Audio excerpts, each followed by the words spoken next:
I find it, my last commentary on this would be, I find it barbaric that we do this to patients today. When patients are on blood pressure medications, when they're on antidepressants, we wean them off of those. Absolutely. I mean, it's well known that if you have a patient on Effexor, they will have a lot of terrible withdrawal symptoms if you immediately and abruptly stop that medication. You have to wean them very slowly off of that. Why do we do that? For their comfort, and so they don't go through symptoms that would actually make them not even functional in their work for a few days.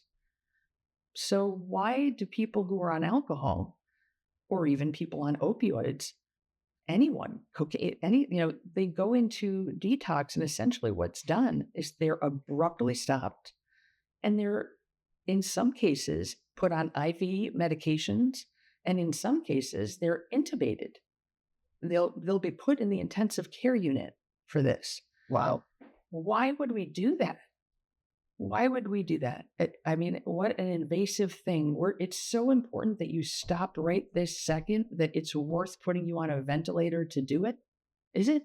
Right. Is it so important that it stops that second? And I think that's the question that we're asking is, why are we treating these patients with this type of approach today when there are other ways to do this that are kinder, more effective, much more tolerable, much more sustainable? It creates a sustainable pathway for a patient too. Yeah. If you just wake up from your coma of being out for 2 weeks because of alcohol withdrawal, now suddenly you are let out of the hospital. You're used to drinking. So you go home and everything in your brain is still used to drinking. Yes, you're physiologically not dependent right now. You're not, your heart rate's not up. You're not sweating. You're not having that, but you're home now with alcohol available, and you have no coping skills in place, Right. no meds to help support you from that moment forward, and no follow-up. There's no follow-up to detox. So they're just out there.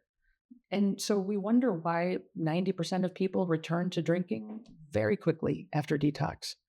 And then they're blamed, and then it's their fault. Yeah. So we have an upside down system that's not actually doing medical care for patients. What we're doing is an intervention based on a belief system that started in 1935.